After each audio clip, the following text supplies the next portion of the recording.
Have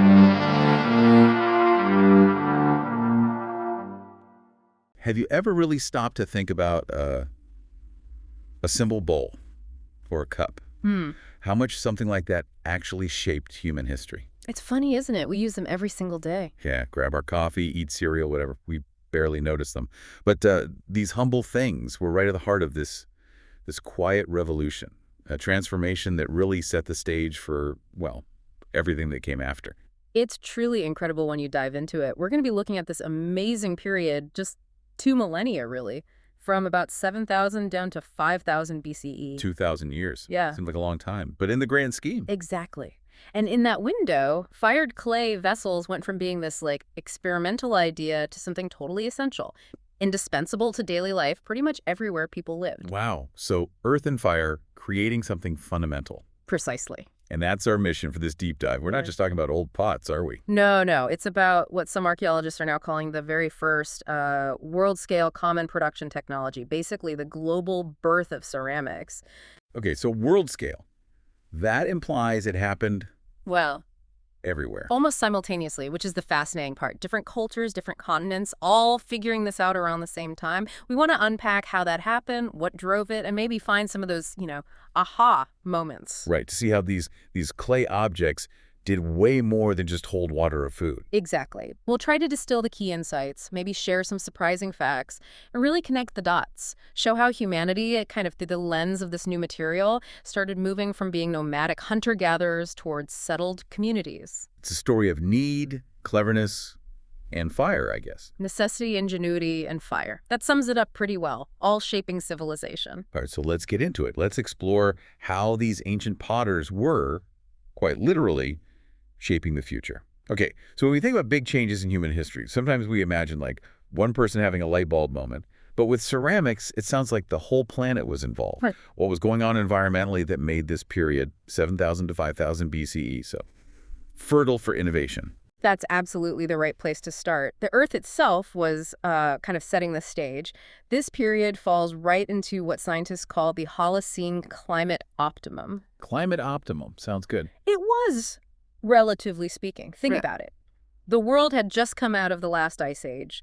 Things were warming up, stabilizing. Global temperatures are actually a bit warmer than today, generally. Okay. And crucially, rainfall patterns became more reliable in many key regions. This wasn't just a minor tweak, it fundamentally changed landscapes. Wetlands expanded, river valleys became super fertile, forests spread. You get this explosion of plants and animals. So more resources, more predictability. Exactly. An incredibly rich, reliable resource base opened up for people. So instead of this constant scramble for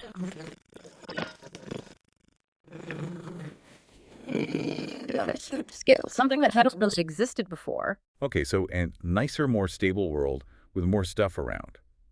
That naturally makes people think about staying put, right? Yeah. Which connects to the next big thing, how societies were changing, moving from camps to villages. It's a fundamental shift in how humans lived. And it wasn't just about building sturdier houses, although that was part of it. It was really driven by these early, tentative steps into farming and managing animals. Agriculture and animal husbandry. Right. People started settling down near those fertile rivers and lakes where the water was reliable. They began cultivating early crops, things like millet, wheat, barley, and domesticating animals like goats and sheep. Cattle came a bit later. Moving from chasing food to producing food, that's a monumental change. Changes everything, your daily rhythm, your tools. Your social structure, how you think about property, and absolutely how you deal with food. And that brings us right to the core problem. Once you start growing fields of grain or getting milk from animals, Yeah. you can't just eat it all at once. Exactly. You suddenly have a surplus, or at least the potential for one. So the big question becomes, how do you store it? How do you cook it effectively? How do you stop it from spoiling or getting eaten by pests, maybe for months? That sounds like a serious bottleneck. It absolutely was a critical bottleneck. This wasn't just about convenience, like, oh, it'd be nice to have a container. It was fundamental to making this new, settled, food-producing lifestyle actually work. Right. Think about a big harvest of grain or lots of milk. Without good storage, a lot gets lost. Without effective cooking methods, some foods are hard to digest or even inedible. The whole idea of settling down and farming on a larger scale, it just wouldn't be sustainable without solving this problem. So new technology wasn't just a nice to have, it was essential. It had to happen to unlock the potential of farming and settled life. And boom, enter ceramics. This universal technology. It still kind of blows my mind that the basic idea of firing clay pops up independently all over the place, continents apart, no emails, no phone calls. The convergence is really stunning, and the core tech that emerged almost at the same time was remarkably similar in its basics. Okay, what were those basics? The recipe, so to speak. Well, first, you need the right material. Plastic clay, stuff you could shape. And it turns out clay is pretty common, often found near rivers, lakes, certain soil deposits. Its availability was key. Just dig it up and shape it? Not quite. They quickly learned that pure clay often cracks or even shatters when you fire it. Too much stress from the heat expanding and contracting it. So they figured out you need to add something. An additive. Temper. Temper. Okay, what kind of stuff did they use? All sorts of things, depending on what was locally available. Plant fibers like chopped straw or reeds were common. They helped hold the clay together and then burned out during firing, leaving tiny pores which actually helped with thermal shock. Interesting. What else? Sand, crushed shells, bits of rock, even crushed fragments of old broken pots. Archaeologists call that last one grog. Grog. Okay, so they'd mix the stuff in. Meticulously knead it right into the clay. This temper did a few things. Strengthened the clay, made it less sticky and easier to work with, but most importantly, it helped manage how the clay shrank and expanded during firing and cooling. It reduced the stress. So temper was the secret ingredient that stopped pots from just breaking in the fire. It really made the difference between a fragile lump and a usable, durable vessel, a real feat of early material science figured out through trial and error. And how did they actually shape the pots? No potter's wheels back then, right? Yeah, the wheel was much, much later. The most common method, found almost everywhere, was the coil technique. Coiling. Like rolling out clay snakes. Exactly like that. You roll out long ropes or coils of clay, and then you stack them up layer by layer, pinching and smoothing them together to build the walls of the pot. Seems pretty intuitive. It is, and it's very versatile. You can make almost any shape or size this way, controlling the thickness. It gives each pot that unique handmade feel, too. Okay, so you've got your tempered clay, you've coiled your pot. Then comes the magic part. The fire. Turning soft clay into hard ceramic. How did they manage that with just like campfires? Well, the firing was the transformative step, absolutely. Early on, it was usually done in simple open fires, maybe dug into a shallow pit, what we call pit kilns. Just chuck it on the bonfire. Sort of, but probably with some care. Experimental archaeology, where researchers try to replicate these ancient techniques, has given us huge insights here. What have they learned? They've shown that even these basic setups, using wood, dried grass, maybe animal dung as fuel, could reach temperatures between 600 and 900 degrees Celsius. Wow, 600 to 900 C. That's surprisingly hot for an open fire. It is, and it only took maybe 2 or 3 hours to get there. That temperature range is critical. Why? What happens to the clay? Irreversible changes happen inside the clay minerals. Things like quartz inversion, the crystal structure of quartz changes, and you get the very beginnings of new, strong mineral crystals forming, like mullite. These changes basically bake the clay solid. It becomes hard, durable, and much less porous, more waterproof. It's not clay anymore, it's ceramic. Like turning sand into glass almost. In a way, yes. It's a fundamental chemical and physical transformation. And we can still find traces of these ancient firings today. Absolutely. Archaeologists look for specific clues. Charcoal remnants are obvious, but also subtle magnetic signals in the soil around suspected firing sites. Magnetic signals. Yeah, the heat essentially realigns tiny magnetic particles in the soil, like microscopic compass needles. Measuring these signals can confirm the high temperatures that were reached. It's like a fingerprint left by the fire, even if the pots themselves are long gone. Okay, let's really try and wrap our heads around this. People thousands of miles apart, no contact, different environments, yet they all come up with basically the same core idea. Temper clay, coil it, fire it. How does that happen? It is truly astounding, and it gets to the heart of human ingenuity, I think. It points to a few key things happening in parallel. First, shared human needs. The storage and cooking problem we talked about. Exactly. That problem became urgent for settled communities almost everywhere. Second, similar environmental conditions, meaning the raw materials, clay, and fuel, were widely available. Okay. And third, what you might call convergent solutions. Humans everywhere possess this innate capacity to observe, experiment, problem solve. Faced with similar problems and similar resources, they independently arrived at remarkably similar solutions. So it wasn't one invention spreading out like a rumor? Not initially, no. It seems to have been a parallel global awakening, a response to the new challenges and opportunities of the time. The differences we see, the specific types of temper, the shapes, the decorations, those reflect local adaptations, local resources, local styles, like using fine granite powder in East Asia or quartz sand in the Near East, or those big shell fragments in the Amazon. It really speaks volumes about our shared creativity as a species, doesn't it? Mm-hmm. To face this basic problem, how do I deal with this food? And figure out, through fiddling with mud and fire, this elegant, lasting solution. It's innovation in its purest form. And even the earliest firing wasn't just brute force. They seem to have understood intuitively the need for a slow, steady heat increase and then letting it cool down gradually. Slow. To avoid thermal shock cracking the pot from heating or cooling too fast, it also seems to help reduce the porosity, makes the vessel hold liquids better. So even in those simple pits, there was a developing understanding of material science passed down through practice. Okay, so we have this universal technology emerging, but it wasn't a one-size-fits-all solution. Yeah. Different places took the basic idea and really ran with it, adapting it to their own needs, their own environments. Let's start in East Asia. You mentioned ceramics becoming a real partner to agriculture there. Yes, the Palagang culture in Henan, China, around 7000 BCE, is a fantastic example. These folks were among the earliest settled farmers in the region, focusing heavily on growing millet. Millet, okay? A key grain. And right alongside that agricultural development, they start making very specific kinds of pots. Things like lightly convex bodied jars, good general purpose containers, narrow-necked vessels, probably better for storing grain, keeping pests and moisture out, and even these really interesting perforated strainers. Strainers, what for? We can only guess, but maybe for processing grains, separating liquids, perhaps even early forms of tofu or cheese-like products, though that's speculative.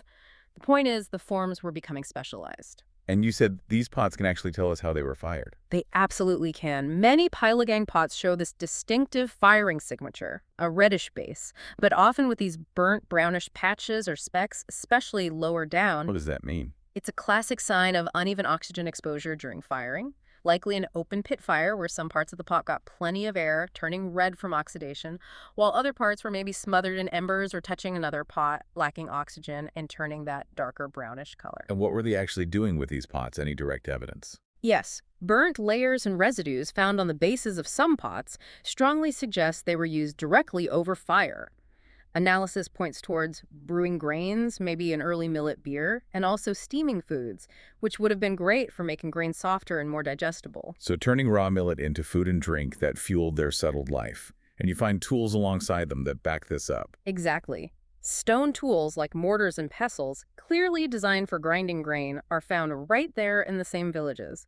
It paints a clear picture. Pottery wasn't just incidental, it was an essential piece of the agricultural toolkit, letting them process and consume their crops in new ways. But then we crossed the water to Japan, the early Jom culture.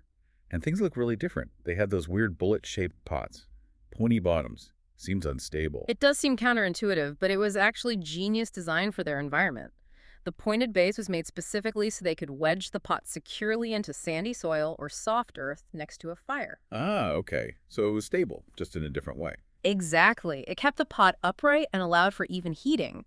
And their decoration is famous, those intricate patterns made by pressing cords, maybe thick reeds, into the wet clay.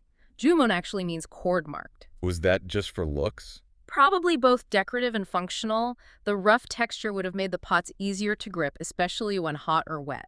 And what were they cooking? You said they weren't farmers like the Palagang people? No, not yet. Dietary evidence from famous Jumon sites like Odayamodowai, Fukui Cave, Torihama.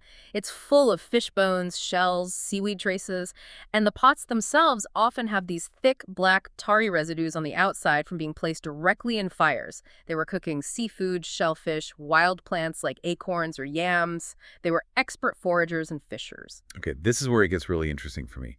Sophisticated pottery, specific shapes, decoration, but used for fish and wild roots. before farming.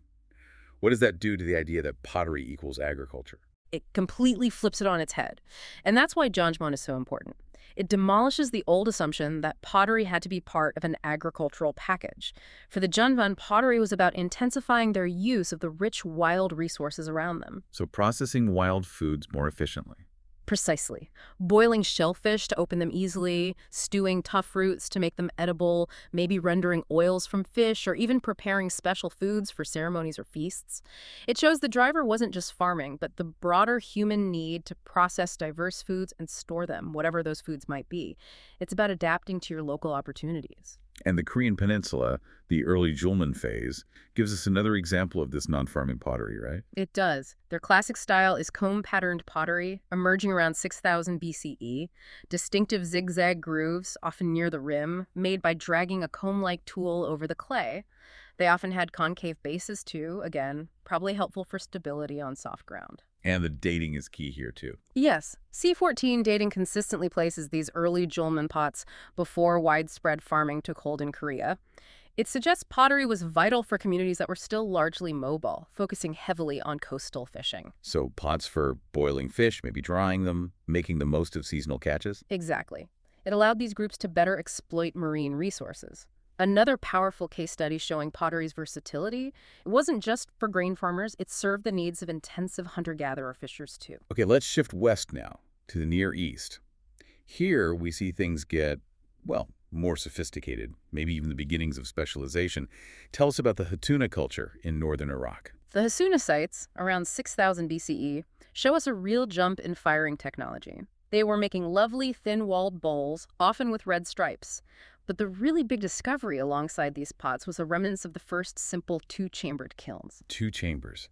How is that different from a pit fire? And why is it such a big deal? Yeah. It's a massive leap. A pit fire is just that, a pit with fuel and pots mixed together. Heat is uneven, oxygen levels fluctuate wildly. A two-chambered kiln separates things. You have a lower chamber, the firebox for the fuel, and an upper chamber for the pots, often with a perforated floor between them. Ah, so the flames don't directly touch the pots as much. Right. And crucially, you can control the airflow and temperature much better. You can get higher, more even heat and manage the atmosphere inside, whether it's oxygen-rich or oxygen-poor. This allows for stronger, more consistently fired pottery, better colors, finer wares. It's the fundamental breakthrough that leads to all later kiln designs. It's about control. And the Halaf culture, which followed Hasuna in the region, really took that control and ran with it, creating almost art pottery. They absolutely did. Halaf sites across Syria, Turkey, Iraq, places like Yarem Tepe, Tel Haf, they produced incredibly delicate cups and bowls, really thin-walled. They used carefully selected superfine clays, often tempered with tiny quartz grains measured in microns. Microns. So very fine temper for strength without being coarse. Exactly. And the decoration. Stunning polychrome, painting multiple colors with intricate geometric designs, leaves, spirals, rosettes.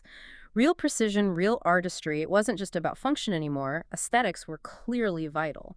And they must have mastered those kilns to get the finish right. You mentioned a glossy surface. Definitely. Reconstructions of their stone-domed kilns with perforated floors show they could push temperatures over 900 Celsius, maybe even higher, and control the firing atmosphere precisely.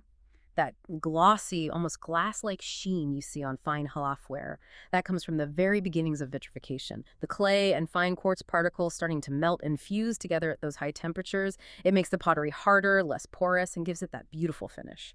So they weren't just making pots, they were creating high-tech art, and maybe even early commerce. I read something about seal stamps on Halaf pottery. That's another fascinating layer. Yes, finding small clay seals stamped onto halaf pots before firing is incredibly significant.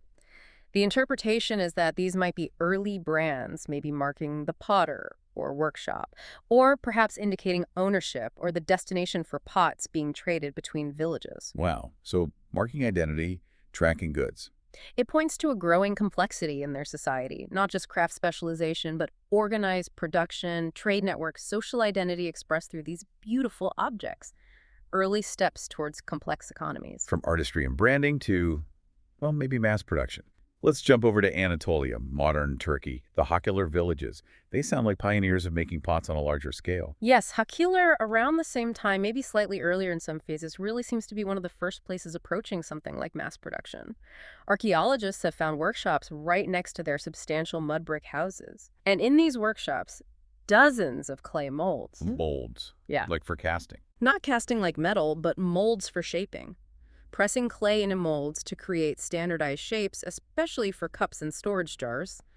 Finding lots of identical molds suggests a deliberate effort to produce ceramics efficiently and in large quantities, probably more than one family needed.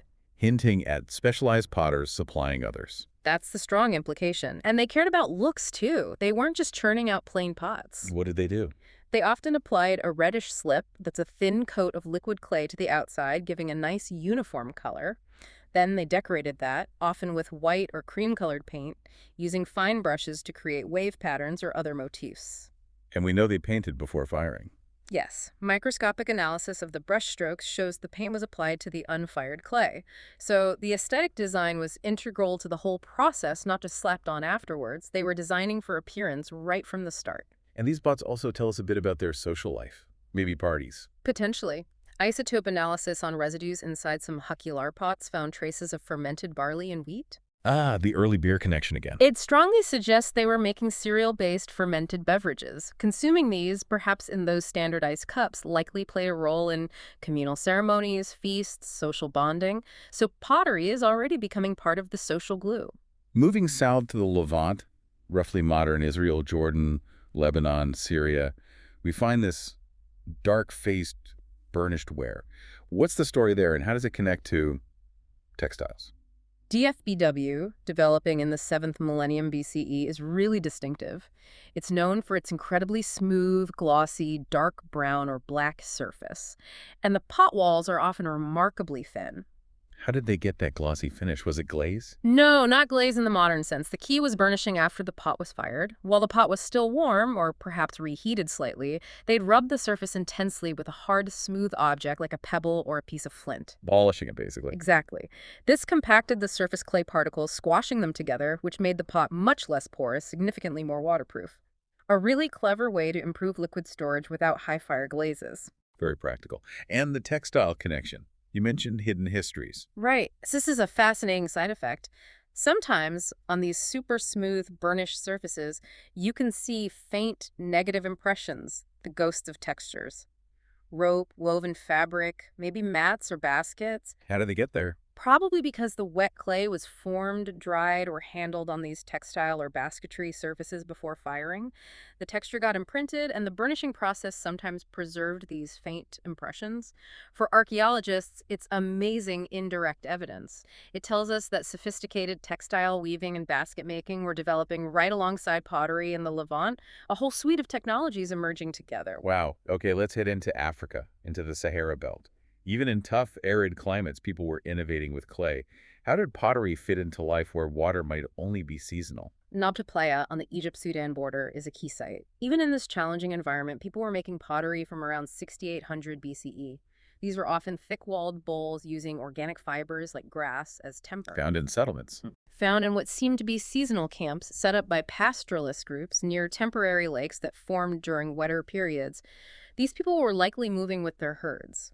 Residue analysis gives us clues about their diet. What did they find? Traces of goat and sheep milk, and also starch from some wild grains or seeds.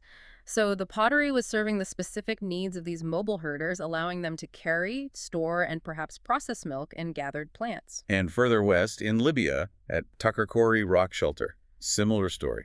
Similar time frame, yes.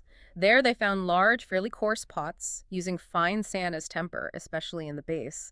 And interestingly, many of these pots have intense textile impressions. Textiles again. Decorative this time. Or functional. Possibly both. Maybe from pressing a woven grass mat onto the wet clay to create a pattern, but that texture might also have helped with handling or maybe even aided drying. And burn marks show these pots were used for cooking things like dry grains and wild sorghum porridge. So again, pottery is diversifying the diet, letting these groups make better use of the plants available in their environment, even if they weren't full-time farmers. Now let's swing up to Europe. We start seeing conscious engineering choices in the clay itself. and clear evidence of knowledge spreading across vast distances. Greece first, the Thessaly-Sesklo culture. Right, Sesklo, around 6500 BCE in Greece, represents some of Europe's earliest proper farming villages. They produced very distinctive pottery, often bowls with what's called a flame pattern, using a red slit background and white painted designs. How were they built? Still coiling. Yes, still built up spirally, no wheel yet. A key feature is often a sharp angle, called a carination, between the body and the neck, or rim. Gives them a very defined profile. And you mentioned engineering. They were deliberately modifying the clay. It appears so. Chemical analysis of Sesklo pottery shows they often added calcite crushed limestone, basically as timber. This wasn't just random filler. Calcite does something very specific. It helps the clay withstand sudden temperature changes during firing, reducing the risk of cracking from thermal shock. So a deliberate technical choice to make tougher pots. Exactly, a conscious engineering decision based on understanding their materials. And this Sesklo style and technology seems to have been foundational. It influenced the later linear banceramic, or LBK, culture. LBK, that's the one that spread across Central Europe, right? Following the river. That's the one. It spread rapidly after about 6500 BCE, often along the Danube and other river valleys, bringing farming and a very characteristic style of pottery deep into Europe. What was characteristic about LBK pottery? Its name gives it away. Linear banceramic means linear band ceramic. They decorated pots by incising or sometimes applying strips of clay to create linear patterns, bands, spirals. Just decoration. Probably served as both decoration, a kind of shared cultural marker across huge areas, and it likely improved grip on the pots too. But the really striking thing is how consistent the basic forms and these linear motifs are across hundreds, even thousands of kilometers. What does that consistency tell us? It strongly suggests that the knowledge of how to make these specific pots was being actively transmitted, passed hand to hand, maybe through master-apprentice learning, or as groups migrated and brought their traditions with them. It's clear evidence of cultural transmission on a large scale, linking the spread of farming with the spread of this pottery style. Okay, one last major region, South America. And here we find another case of pottery emerging independently, and again, not linked to farming initially. Yes, this is critically important for the global picture. The lower Amazon basin in Brazil, sites like Taparina, Caverna da Pedra Pintada, holds evidence for the second major early ceramic tradition worldwide that clearly popped up before agriculture in its region. So, like Jumon in Japan, pottery first, farming later. Exactly, and these aren't tentative little experiments. We're talking about well-made, though often thick-walled bowls. What were they made of? What was the temper? Interestingly, they often used crushed freshwater clam shells as temper mixed into the clay, and they're found in huge mounds of discarded shells, shell middens left by people who were heavily reliant on riverine and coastal resources. So the pots were for processing fish and shellfish. That's the strong conclusion. Adapted for cooking, storing, maybe rendering oils from the abundant fish and shellfish in the Amazonian environment. And the dating is solid techniques like thermoluminescence and radiocarbon dating. Put some examples as early as 5600 BCE, making them among the oldest pottery in the Americas. Wow. So clear evidence that in the New World, too, pottery's first job, at least in this major center, was processing aquatic resources, not grains. Precisely. It provides really strong evidence challenging that old, simple equation of pottery equals farming. It highlights human creativity adapting to local needs and opportunities. In the Amazon, the pressing need was dealing with fish and shells. In the Near East, maybe it was grain storage. Different places, different primary drivers, but the same fundamental technology emerges. It really hammers home that there wasn't just one path, was there? Humans figured out this amazing tool when and where they needed it most, using the materials they had on hand. Absolutely. It's a story of parallel invention driven by diverse local circumstances, all converging on this incredibly useful material, fired clay. Okay, we've toured the world, seen pottery pop up everywhere, adapting to local needs. But let's really dig into the so what factor. How did ceramics move beyond just being, basic containers for cooking and storage? How did they truly broaden what people could do and change daily life? Well, by the 6th millennium BCE, so around 6000, 5000 BCE, you see this explosion in the variety of pot shapes. And that variety directly reflects a much wider range of functions. It's not just generic jars anymore. Right, we saw hints of that, the German-pointed bases for sand pits. Exactly. Or think about the Halaf culture's super delicate, thin-walled cups. You're not boiling stew in those. No way. So more for drinking, maybe special occasions. That's the idea. Personal servings, maybe for ritual drinks, signifying something beyond just quenching thirst. It points to social context. And the big wide-necked jars from Hajalar in Anatolia. Not just for water, you suggested. Probably not just for water. Their size and shape make them really suitable for bulk grain storage, protecting it from pests, or, as the residue analysis suggested, potentially for fermentation, making those early beers or grain beverages on a larger scale. And the Pelican strainers in China. hmm Still a bit mysterious, but clearly specialized. Definitely for separating solids from liquids, whether it was for brewing, making something like curd, or processing other foods. It shows they were designing tools for specific steps in food preparation. What about those LBK pots in Europe? The small ones with handles, you mentioned dairy. Yes, the lipid residue analysis there is quite specific. Finding traces of milk fats strongly suggests they were used for processing dairy products, maybe holding fresh milk, maybe fermenting it into yogurt, maybe even the early stages of cheese making milk digestible and storable for longer. And other studies confirmed milk in the Levant, fish oils elsewhere. Right. The science of residue analysis has been revolutionary. It confirms that ceramics weren't just holding things, they were active tools in transforming food processing milk, rendering fish oils, fermenting grains, and maybe fruits. So what does this all mean? It really is more than just a pot. It sounds like a whole new way of eating, a whole new relationship with food. It fundamentally changed human nutrition and diet. Boiling made tough roots and grains digestible. Stewing could tenderize meat. Fermentation not only preserved foods, but could also enhance nutritional value and create psychoactive beverages. Processing milk opened up a whole new rich food source, especially once people developed lactase persistence. It just broadened the menu massively. Hugely. It improved food security, allowed for better long-term storage through seasons, reduced waste, and diversified what people could eat. This nutritional boost was likely a key factor supporting population growth and the success of larger settled communities. And as pottery making gets more complex, with specialized shapes and techniques, do we start seeing specialized makers, people who focus just on pottery? We start seeing strong hints of what archaeologists call partial specialization, especially by that 6th millennium BCE mark. What's the evidence for that? In places like Halaf sites, Hakular, even some LBK villages, you find things that suggest more than just household production. Standardized mold marks, like at Hakular, imply efficiency.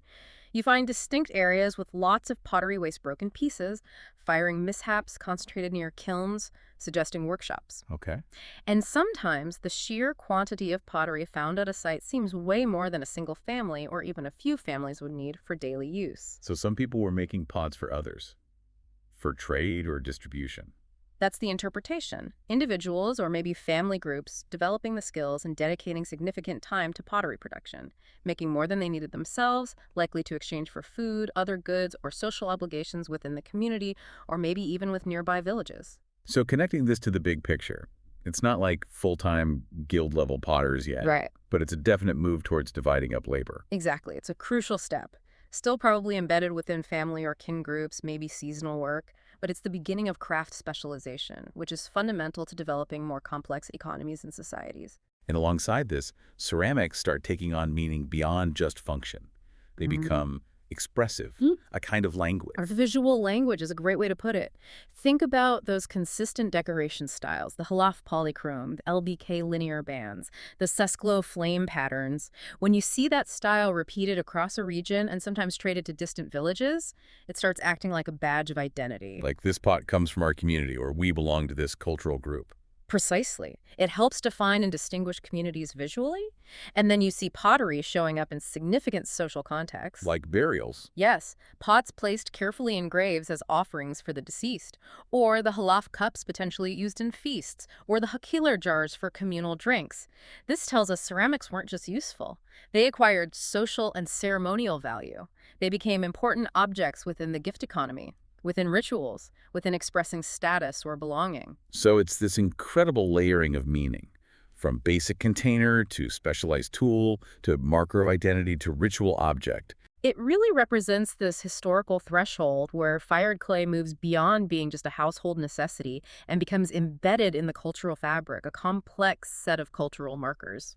It's amazing how sophisticated they got, especially when you remember what they didn't have yet. By 5000 BCE, no fast potter's wheel, right? Yeah. No proper glazes like we think of them.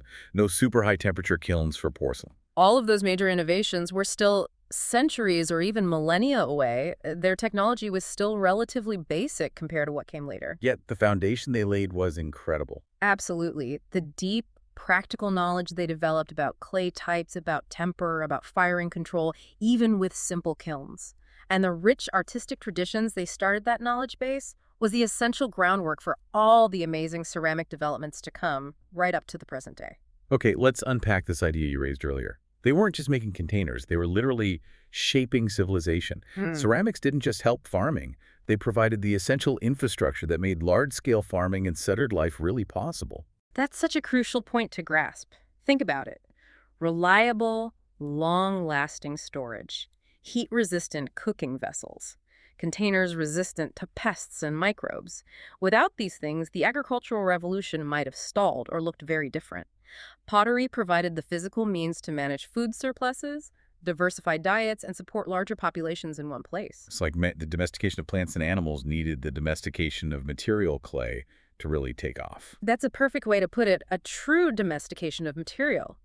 Humanity learned to understand, control, and transform this abundant natural substance clay to meet fundamental needs. And the way this happened, independently, but with such similar results across the globe. From the Amazonian pot tempered with shells, To the super refined halaf cup tempered with quartz dust. thousands of miles apart, no contact. It's just an incredible testament to shared human ingenuity responding creatively to universal challenges and local opportunities. What an incredible journey we've taken. From basically messing around with mud and fire independently across the whole world to this global technological revolution. It's so clear that pottery wasn't just about utility. It was tangled up in everything: how society developed, food security, who people thought they were, even their rituals. It really enabled a whole new way of living. It truly did. It really highlights how these foundational innovations, the ones that solve really basic human problems, can have such profound and lasting consequences. The solutions emerged in different places, looked a bit different, but addressed those core needs with stunning ingenuity. So maybe the next time you pick up your coffee mug or a bowl, Hmm. just take a second. Think about that silent story it holds. A story about humanity's oldest adventures in engineering and art. Traditions stretching back thousands of years, connecting us right back to those first potters around 7000 BCE. And maybe ask yourself, what other simple things around us have equally deep, world-changing histories we just haven't noticed yet? And you have to wonder, what seemingly simple things we're creating today might be fundamentally reshaping the world for people thousands of years from now, in ways we can't even begin to predict. A thought to ponder. We hope this deep dive has given you maybe a new appreciation for the humble pot, and perhaps a bit of wonder about the hidden histories in everyday objects. Thanks for joining us.